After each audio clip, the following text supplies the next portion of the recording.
It's been quite some time since I last made a video about a car, and usually if I did, it would be about those classic, exotic, enthusiast cars, right? But recently, I've been given the opportunity to try out a car that has literally amazed me, that has left such a good impression. A car that I can enjoy driving every single time, and one that I genuinely would like for myself. This, everyone, is the latest Honda StepWGN, or StepWGN, according to the badge or something, I don't know. Yes, Honda was very kind enough to lend us this vehicle. Huge thanks to our friends at Honda Bintang Cimone for making this possible, and well, I'm damn glad they did. If you've watched any of my previous car videos in which I would be very confused as to why you would do so, please get my cringy voice out of your head. You may be wondering, why on earth, as a person who is used to making videos about classic exotic cars, am I making one about a rather dull looking family MPV? Well, because you see, with cars like that BMW, I expect them to be fun and enjoyable, and most of the time they are. With this, however, I really wasn't expecting much of anything, really. Yet, after a week or so living with this car, I have become so utterly impressed that I have unofficially become a Honda salesperson, recommending this car to every single person I meet, regardless if they asked or not. And I'm going to give you the same treatment. And if you happen to be from Japan, you may be wondering, why am I making a video about a car that has essentially been around for around 4 years? And well, you wouldn't be wrong. This car is technically 4 years old ever since it was first launched back in January 2022 in Japan. But you see, we aren't in Japan. The rest of the world isn't as privileged as the land of the rising sun when it comes to receiving these good cars brand new. No, where we are in Indonesia, this car was only officially launched half a year ago. And matter of fact, there's a video of this exact car being delivered to the dealer that lent us this, posted last September. Singapore and Thailand just got their share last November, for Pete's sake. Yet even so, as of today at least, all Honda StepWGNs, regardless of where they are in the world, are completely built up units directly imported from and manufactured in Japan, including this one. And you can kind of tell, because if you were to take a closer look at the front number plate bracket, you can see that the actual bracket is narrower than what it seems, because it's made to fit the Japanese number plates, which are relatively smaller. So if you were to own a Honda StepWGN, you can technically say that you own a JDM Honda. Not that anyone would expect it to be a Honda NSX, but, well, alas. And typical of the Japanese, you know how they love their boxy cars with their K cars, right? But the MPVs do tend to have curvier designs, even the modern ones, including the StepWGN. Until now, that they've decided to give it the silhouette of a literal brick, because this has got to be the boxiest car that I've seen in a long time. Every single person I met who saw this car for the first time said so too. My brother called it an eraser. My friend called it an N-box, given too much protein, and he isn't wrong. You can literally replace the image of this car on the brochure with a Toshiba fridge and no one would notice. Speaking of the brochure, I have the actual brochure over here on my phone, and trust me, this is the official one from Honda. And you can see you have quite a decent list of options for the colors. You have premium, crystal, garnet, metallic, meteoroid gray, I can't even bother reading the full names, red, purple, white, gray, and black. The purple of which actually looks really nice. I've seen it in person, although I think the white looks proper as well. But all that talk about the design is by no means an insult. No, matter of fact, take it as a compliment. Because I think compared to this car's direct competitors, the Nissan Serena and the Toyota Voxy, this looks way better. Because the design language still has that modern feel to it. It has the contemporary aesthetic. But at the same time, it's modest, it's subtle, minimalist, right? There aren't a lot of overdone gimmicks or cosmetics, because if you take a look at the front end of the Nissan Serena, for instance, like look at how many lines there are, the size of that grille design. Take a look at the Voxy, which to be honest looks like a kid at the dentist, not gonna lie, and compare them with this. This definitely looks more straightforward. All the design elements on this car only circle around functional parts like Like that's the headlight, this is the grille, that's another vent, and these are the fog lights. That's it. Nothing more other than a satin metallic light that runs across the car and these extended wheel arches that give this car a rather more muscular look, which is rather nice. But of course, all that is just a personal opinion. You may see this design as rather boring and dull, and well, that's fair. Not to worry though, because if you would like to add a little bit more style to your StepWGN, and I'm not joking on this, you have the option of a Mugen body kit. As if that's gonna make your StepWGN any faster, but hey, at least you look cooler on your child's school run. Now, being a car this big, you'd expect the interior to be spacious, right? Unfortunately, I've been in a lot of cars that look big, but the interior is the equivalent of being in the Tokyo subway during peak office rush hour. This isn't one of those cars. Sliding doors, as you should have in any modern MPV, and I'm around 173 centimeters tall, which is average by Japanese standards, and well, I can move rather freely in this car. I have a lot of room. Like, this is sort of minibus vibes, but it isn't overwhelmingly large that it's a hassle to drive on narrow roads. Matter of fact, you can easily fit the entire family in this. Also, these seats are very, very comfortable. You have a mix of this sort of leather material and this cloth in the middle. And that pleases me so much because I'll tell you what, my family has an MPV, a Mazda Biante, which they bought in 2012, also a Japanese import. It's a decent car, but if I were to sit in the middle row, which is where I would usually take a nap, I can't, because even with the headrest up, my neck feels out of place and it feels numb. And so I'm forced to mindlessly dwell awake in traffic for hours, right? But in this car, my head feels so well supported by the headrest. The seats are soft, but they don't make you sweat. And you get the added perk, watch this, of a leg rest. I can very easily sleep in this car. Right, speaking of the seats, by the way, these seats are very easy to adjust. Like, you pull this lever and I can easily move back and forth, but then I pull it again and I can move side by side. And I can move it around like a hockey puck. Anyways, yeah, that's a huge plus over the Mazda, right? Because my family often gets confused since they struggle to remember on how to control the seats. And here, it's very convenient. It's only one control, just one lever over here. And also, I can move this seat all the way back, like that far. Look at that. I mean, sure, at the sacrifice of the poor soul that's sitting behind me, but who cares? And with the leg rest again, like this is pure Alphard vibes. And you also have the added perk of a table with 2 cup holders, a little hook, and also window blinds and a little charger in the pocket for you to put your phone. It's rather luxurious in terms of features. Speaking of the rear seats, by the way, I'm gonna say this from experience. My brother is the tallest person in our family. He's around 6 feet tall, and if he were to sit in the middle row, his seating position would be like somewhere over here. Like roughly in this position. It's a plus though that the front seats have this hollow section in the bottom, so I can really stretch his legs deep in there. But even with my brother's seating position, if I, at the worst case scenario, were to be the person sitting directly behind him, which I hope would not be the case soon enough, I still have, well, it's not the roomiest of spaces, but it's still manageable. I can last an hour easily in this position. Like, honestly, I still get a lot of room in here. Now, if you wish to troll your rearmost passengers a little bit more, if you were to open up the boot lid, which is electric, by the way, you'll notice that it's very spacious. You can easily fit a trip's worth of suitcases and an additional golf bag in there. And that's mainly because this section, where the spare wheel would usually be, isn't covered, so it's very deep.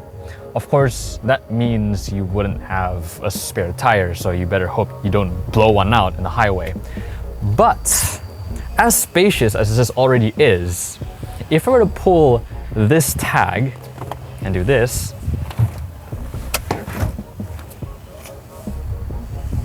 this feature won me over for this car. Isn't that just amazing? It folds flat. If you move the middle row seats a bit further to the front, you can easily camp in this car. Just a simple air mattress or sleeping bag and you're done. You can fit an entire Honda N box in there. Come on.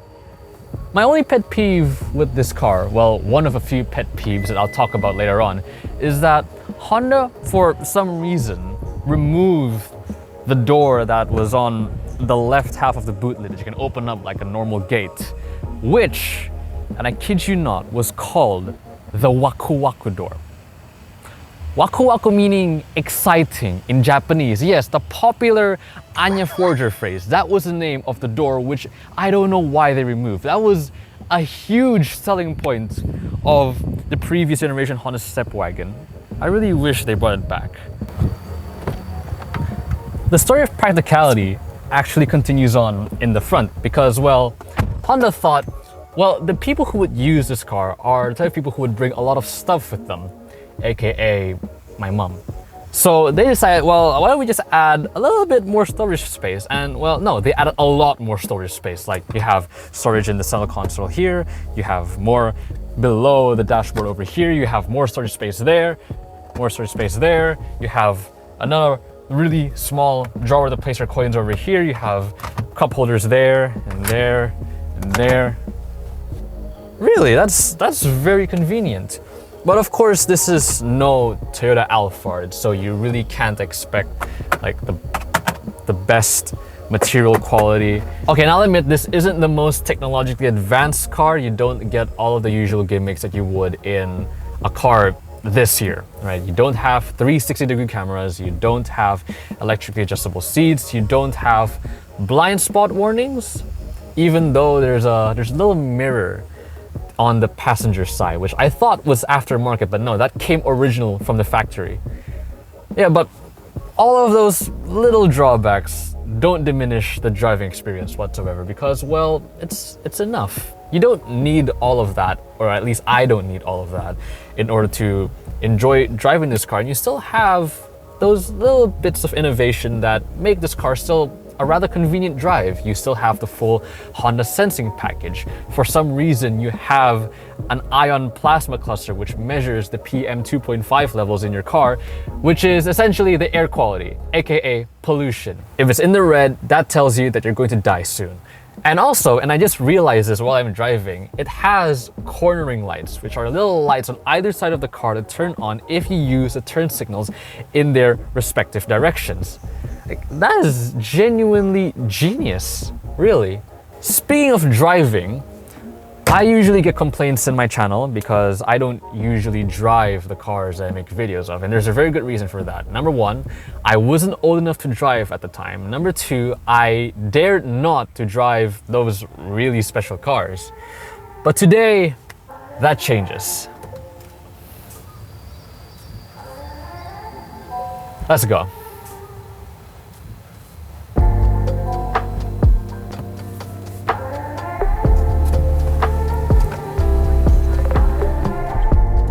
The first thing that you'll notice with this car is that it's very quiet. And that's very impressive for a mid-level MPV. Like, my old Mazda rattles a lot the moment it touches asphalt. This, I don't need to shout if I'm talking. I can easily talk normally.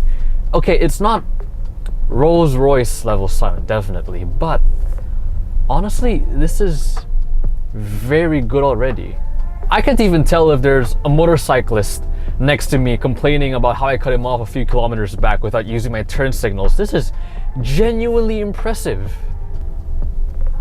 And also the ride quality is very good. This car just glides.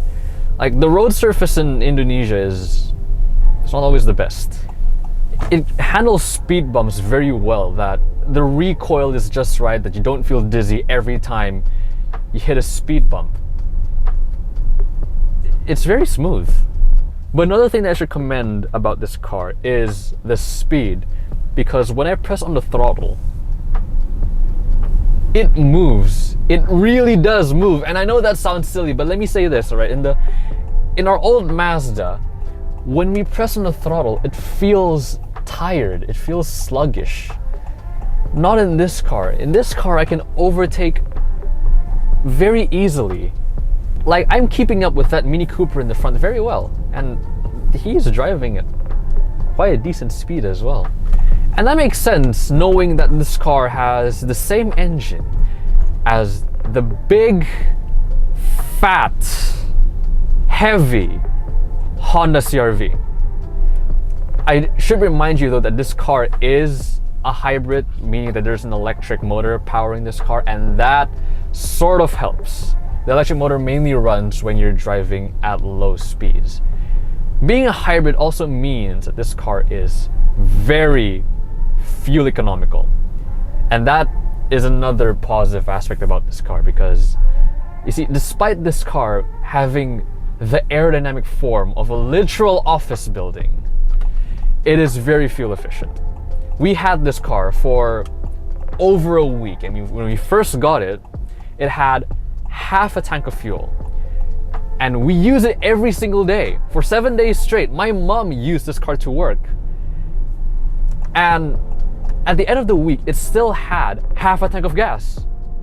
Okay, maybe it lost a bar, but still, we were using it every single day as a utility vehicle. Alright, speaking of which, you may notice that there are these paddle shifters on the car, but don't be mistaken, they're not. This is no Civic Type R, this is no NSX. Those paddle shifters are for the regenerative braking system. So every time you press on the throttle, when the car slows down, it recovers energy that it uses to charge the battery. And these paddle shifters only adjust the intensity of how hard the car slows down. And that explains the little B on the gear selector here next to the drive button. Because the B stands for braking, so it's essentially a more optimized driving mode for regenerative braking, if I'm not mistaken. Okay, I will admit the gear selector does take a bit of time to get used to, and that is also another pet peeve of mine for this car. And what annoys me slightly is that the manner of how you press each button is different.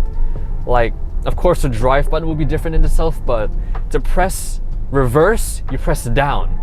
And for every other button, it's straight, like a normal button. Like, sometimes I can mistake the reverse button for the drive button, for instance. Or maybe I'm just stupid, I don't know. Oh, and the horn. Oh, I have to talk about the horn, because this car has, there's no other way to say it, the most polite horn I have ever heard. Because, well, our old Mazda has such a legendary horn. Every time you honk, it tells people within a 10-kilometer radius where you are, due to how loud it is. The horn in this car, however, and you might want to lower your volume for this.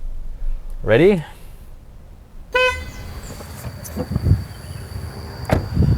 No, like, what is that?